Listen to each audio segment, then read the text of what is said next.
Waiting for it to do its shift.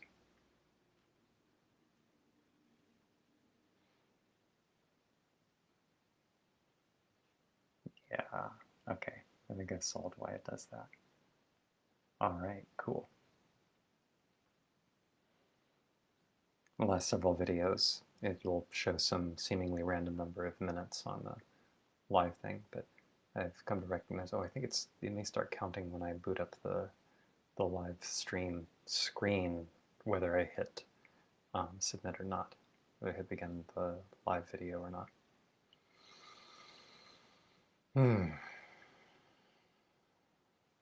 So day 86 of 100 days of visibility. I actually don't feel very presenty today. There are a lot of things on my mind, a lot of ideas I can share, and there's also kind of a disinterest in being as disembodied as I would need to in order to dive into them. A lot of what I'm alive to right now, I'm continuing this trend of being really attentive to the details of the sensations of my body. And there's there's a map that I think is helpful to know about. I'll go ahead and share that here. It's a recognition that when we talk about the sense of touch, we actually mean a whole lot of different senses. We blur them together in part, I think, as an expression of how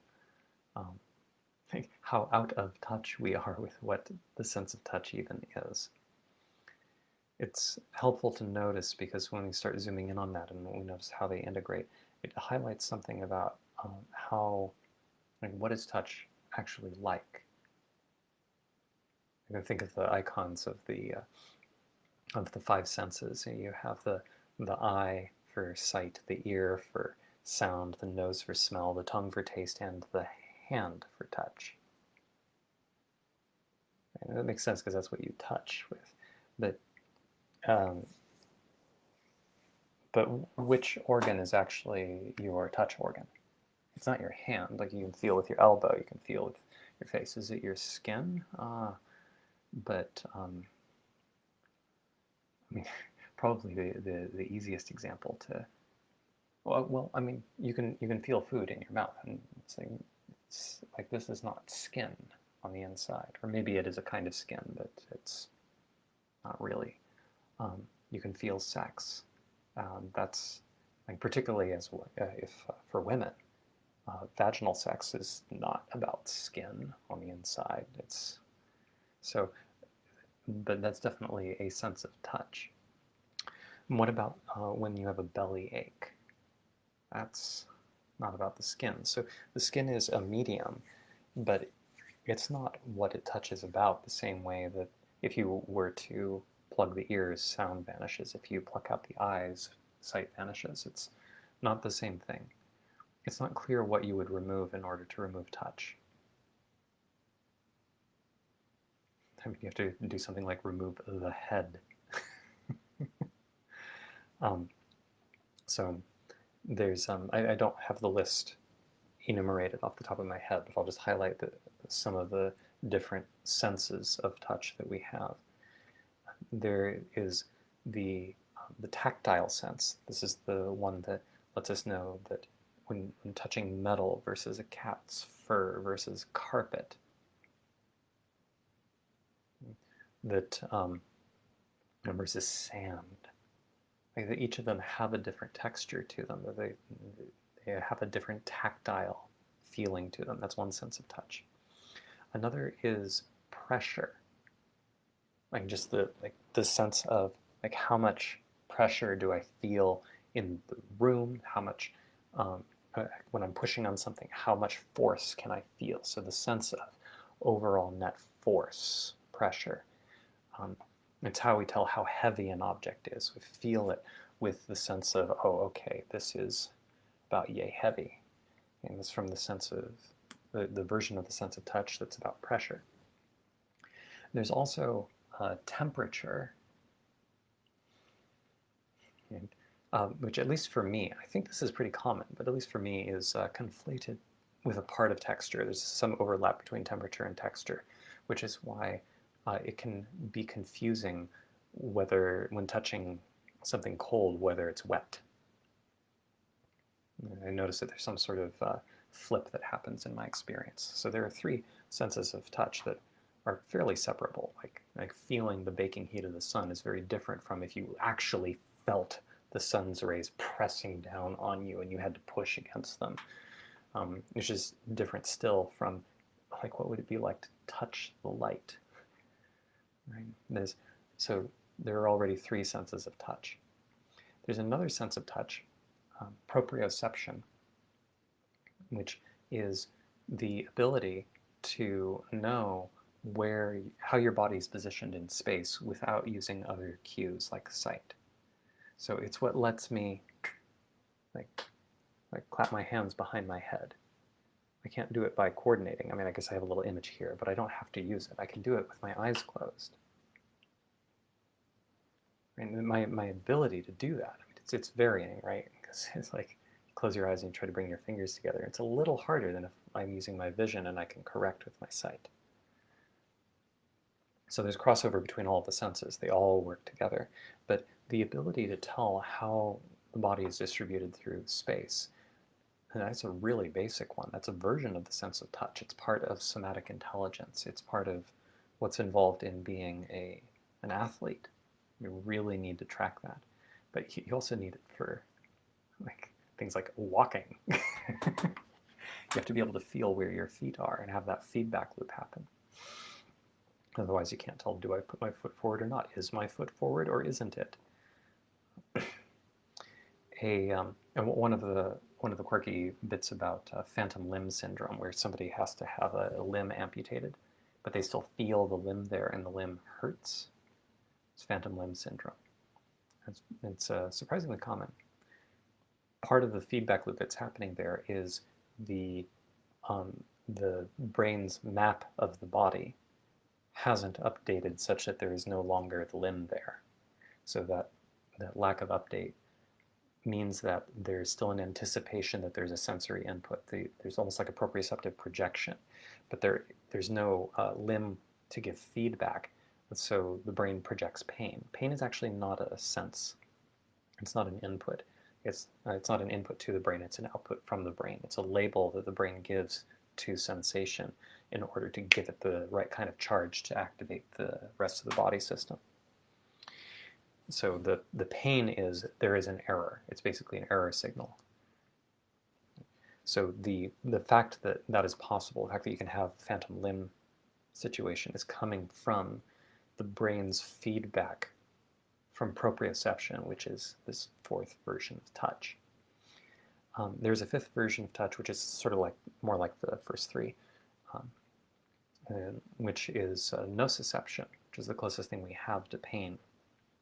I'm a little confused about what the relationship is between nociception and temperature perception, but this is the way in which things can feel sharp, or things can feel, the nociception, you have literal nerves in your throughout your body that are they're called nociceptors. They're specialized specifically for nociception. You also have proprioceptors that are for proprioception, which is the body distribution through space. Nociception is designed, it evolved to detect damage. So burning or tearing are the most common. So this is, so when you get a cut, the kind of sensation you get from the cut, that's not exactly, it's not just a temperature thing, it's not really tactile, there's something else going on. There's a problemness to it. Some of that's the output to the brain that causes it to be labeled as pain. But the input, and this is the thing where you can prick your finger and your body jerks, that's actually not a pain response, it's a nociceptive response. It's just that the brain tends to label nociception as pain. A counterexample for some people is hot spice. You take in something like hot peppers, cayenne pepper, or hot Thai food. the burn you feel in your mouth is, it's not the burn of temperature, it's not drinking a hot drink, it's a different kind of burn, the sort of tingly burn. That's because the chemicals in hot food, in spicy hot food, stimulate the nociceptors in your mouth. For some people, this can actually be pleasant. Part of the reason it's pleasant is because of the loop that goes between nociception and the body's sense of there being alarm or a problem, and so there's some tendency to release endorphins as a as a as a sensory control gate. So, and endorphins can be very pleasant. It's sort of like a runner's high. Runner's high is the body going, fine, I give up. Here's something pleasant. Need to be able to keep running. So that's 5 versions of the sense of touch, and there's a 6th one. Which it's like it's arguable whether it's a sense of touch, but if you it's clearly a sense, and if you're going to put it with one of the 5 senses, it clearly should be touch, which is your sense of balance. There's actually a 7th one too. I'll get to that in a moment. But the sense of balance is vestibulation. Your vestibular sense, mostly in the inner ear. You can notice how interrelated the senses are by trying to, so you try standing on one foot, and you see how much of a struggle it is. And then once you feel pretty balanced, try closing your eyes. It's amazing how much balance gets its cue from visual correction. Just like if you want to touch your fingers together, try shaking your hands, closing your eyes, and then try. Okay. It's a little trickier. And if you can do it right in front of you, do that okay? Try doing it behind you. It gets to be a little bit harder. And usually we don't try to touch our fingers together behind us. So that's the touching the fingers is the correspondence between vision and proprioception. Standing on one foot and then closing your eyes highlights the connection that's normally there between vision and vestibulation, vision and balance, basically. When we're in free fall, it's the vestibular sense that tells us that we're in free fall. And there's no way to tell the difference from the vestibular sense between free fall and being in zero gravity. So this is something that I sort of have to train the body, like astronauts have to train their bodies to overcome, to become okay with that, yeah, you're falling and it'll be okay. And you sort of get used to this. It's the vestibular sense that that gets rocked around predominantly in a roller coaster. The 7th version, I think I'll stop here for giving a map. I'm trying to highlight how varied this thing is. The 7th one is interoception. We actually have a different branch of our nervous system that is responsible for telling us how our internal organs are doing. So when you have a stomach ache or your guts feel weird, the feeling of I've got to go to the bathroom, and the pain of appendicitis. Well, pain is, sometimes that's because there's actually nociception going on inside. So you have nociceptors inside as well.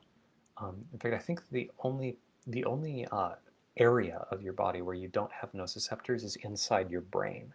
When you hear this stuff about, oh, you have no pain nerves in your body, there's no such thing as a pain nerve, but you don't have routed damage detectors in your brain because that real estate is better used for other kinds of neurons. So that's scraped out. You also don't need proprioceptors in your brain. You can't tell what part of your brain is working. You just don't have proprioceptors in there because why would you? Proprioceptors, if I remember right, are actually attached to the muscles. So they detect how bent the joint is, and then the brain puts together all of the information from the proprioceptors, from proprioceptive nerves, into a model of the body, hence the phantom limb. So what is all that for? Well, one thing that it highlights is that if you actually pay attention to the lived experience of the body and what it means to experience. It is actually much more varied than we tend to think. Oh, and I'm using the sense of touch. I'm feeling my body. Well, what do you mean by feeling? Do you mean feeling how warm the body is? Do you mean feeling its distribution through space? Do you mean feeling the organs inside your body and how they're doing? What exactly is meant? What exactly do you mean in saying, oh, I feel my body, paying attention to my body? So, a bit of rustle right outside my door. So, I have, so most of what I've been doing lately is plugging a lot of awareness, particularly into my interoception. I've been building the other senses. I've been working even the other senses of touch. Touch is very special, even when you just look at any one of these. Vestibulation might be a little different, but the rest of them, they're all distributed throughout the entire body. The vestibular sense actually occurs from your inner ear, so it actually is very localized, but the rest of them are distributed. The closest thing to a localization any of them have is that they are in your brain because they're computed, but that's true of all of your senses. So touch is enormously distributed and grounded. It's not a very specialized sense. It's highly, highly nuanced. And the interoception, the feeling specifically of how do my lungs feel?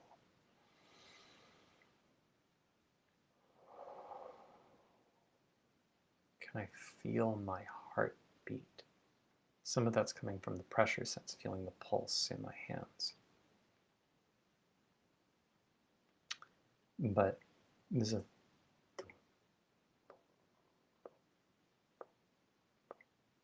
I can't quite feel the two distinct. I can if I actually feel my pulse.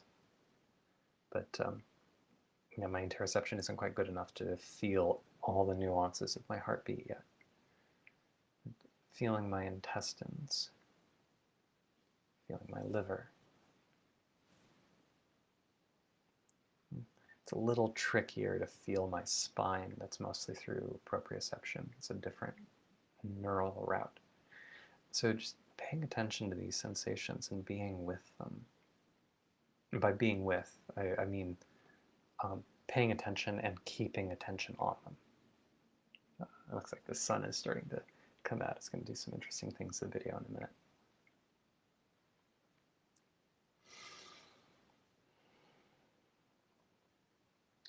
One thing that I started to notice by having this map of touch and then noticing, okay, well, feeling the air on my skin, this is useful for anchoring into, going down into sensation instead of up into mind. If I want to specifically zoom in on and detail and get more accuracy about what's going on interoceptively by going down, not using the mental maps so much, just feeling.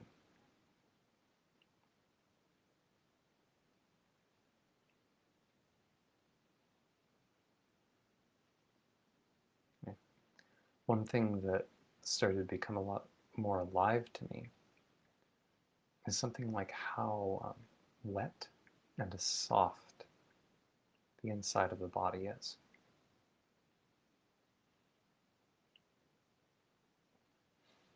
In some sort of image like, oh yeah, there's this pipe of the esophagus goes down into the stomach goes into through the duodenum and into the intestinal tract and then goes through pipe and out the butt, and then that's the digestive tract, and then you have a separate system which is the cardiovascular system where the heart pumps and blood vessels everywhere, and by some kind of magic they deliver the blood but it somehow doesn't bleed everywhere and whatever, there's some kind of magic there, but then it loops back and pulls the blood cells back into the heart, and somehow this is related to the lungs, but that's its own system. And there's a nervous system, and it's sort of got these images like going through an anatomy book, like these are like they're pipes. But the whole thing is so much more wet and soft than that. There's a quality here that I'm feeling very in touch with. There's almost a sweetness to it. It's almost like just feeling inside on the cheek. Like that's the quality of the softness on the tongue. It's a different texture. It's more active or something, but like it's soft. It's very soft. Right? There's a softness that's like it's in common with like the inside of the vagina. Like there's a softness throughout the inside of a body and a wetness. And logically, I understand, oh, of course, it is wet tissue, and that's how it's sliding, and the hydration is necessary for its functioning. But there's something about that that brings in this mechanistic view. And part of what I am noticing is like, yeah, sure, I have these joints that are like hinges on my fingers, and the hinges have a kind of lubrication fluid inside of them. That's part of where the whole capacity to pop is coming from. Is this something about the sliding along the way the lubrication fluid moves, or the air or something? I'm a little confused about it. I think maybe everybody is. And I can talk about this in terms of, okay, and then down in the forearm, it actually took me a long time to realize, oh, okay, the thing that actually moves the fingers is in the forearms. There's like a cable, right? Now this cable runs all the way down into the forearm, and when the muscle tenses, it pulls on the cable, and that's what bends the fingers. Okay, so it's a very mechanical process. But there's a way I have to be almost removed from the lived experience of what this is actually doing and what it's like, because that metaphor of the cable and some sort of like pull is happening here, and that this is a hinge, it misses the part where just under the skin is this enormous softness, and that is interwoven with blood. Like if there's any cut, there will be blood. So, but it's not just soaked in blood, it's interwoven. It's not just a machine. This is alive. So I'm speaking from a place that I don't, wanting to convey, express something that's been touching me about something of the feeling, the flavor, a subtle energy about what it means, something about how I relate to my own body, what aliveness is, the way in which this tissue feels different from the tissue of a 10-year-old and feels different from the tissue of an 80-year-old. It's not just age. There's something specific about the quality, the springiness, vitality, when I breathe, how it tingles, the way it slides when I hold my forearm and I move my hand around. There's something that slides. You can be very, very aware of it.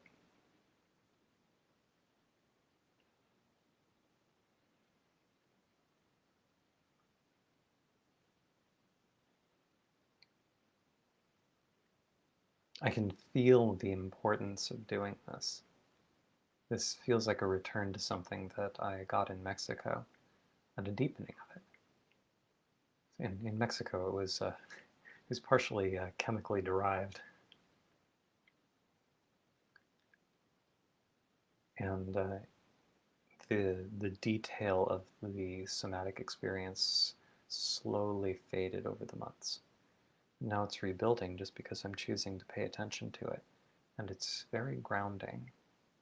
It makes it so much easier to feel the movements of subtle energy, the fluctuations of senses that are more subtle than any of the senses of touch, but is itself a kind of sense of touch. The noticing when I feel a little agitated, noticing when I feel open, or when I have a desire, I'm a little scared about having the desire, and there's a kind of tenderness.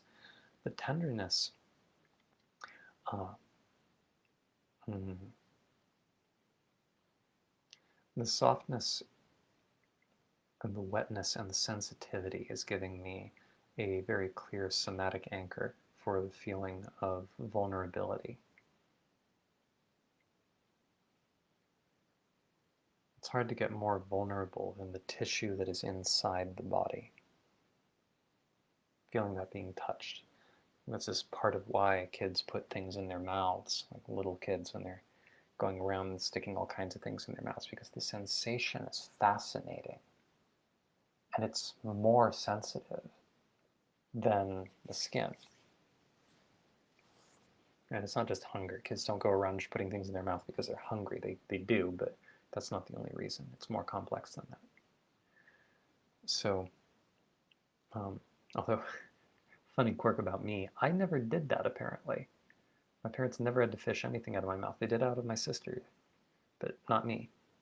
I was satisfied smelling everything.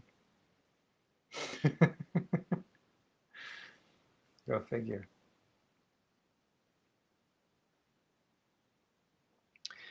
That this point comes up about vulnerability because I noticed like earlier today uh, when sharing a desire with my girlfriend, part of being able to reach a point of honesty and openness about it was noticing the way in which it felt like I was allowing myself to be in touch with the wet, tender bits inside my body, my literal heart, my lungs.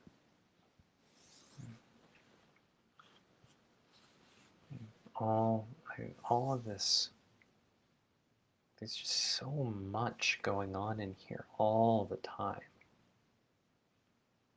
It's so subtle. And being willing to be in touch with that and then speak from there.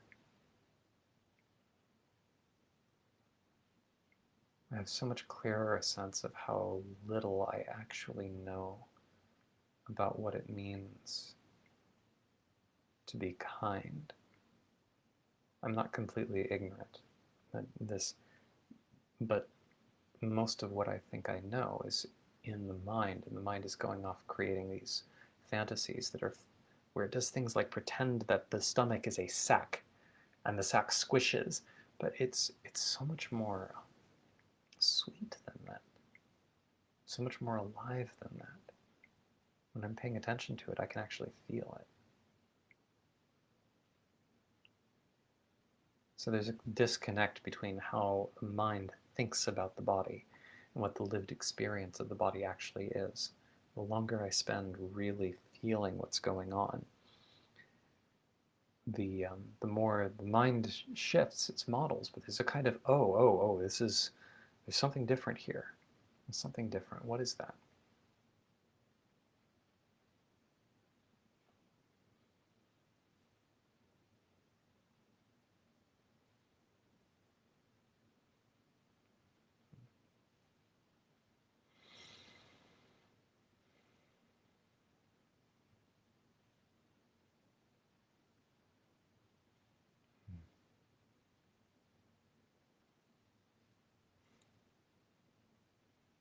I feel a desire to teach. I'm not going to, because I would create a new arc, and I only want one arc per video. I'm going to close this in a moment. And what's alive for me as I close this is feeling in my heart and in my belly this tickle, this wish for energy. It was different from how I started. I didn't really want to present before, but there was a kind of like just wanting to, I think I want to withdraw. And now that I've been speaking for a while, there's a kind of, I have a lot to say. It's not just about these, like this video series being dramatically about me going through my own work and applying this material. This is part of the whole process of embodying the things that last August I was calling wise knowing. I'm really getting into the ground of where the knowing is coming from, being in direct contact with it. I'm starting to feel this little edge of how to show up using the mind. Really full on, here's the model, here's the thing, without abandoning the body. And that's exciting. It'll be so much easier as that connection gets stronger. As the power of connection to truth will be much more vividly there. And the mind will correct. And I'll be able to share a lot more grounded, lived theory in ways that I'm really excited to see what it does in the world.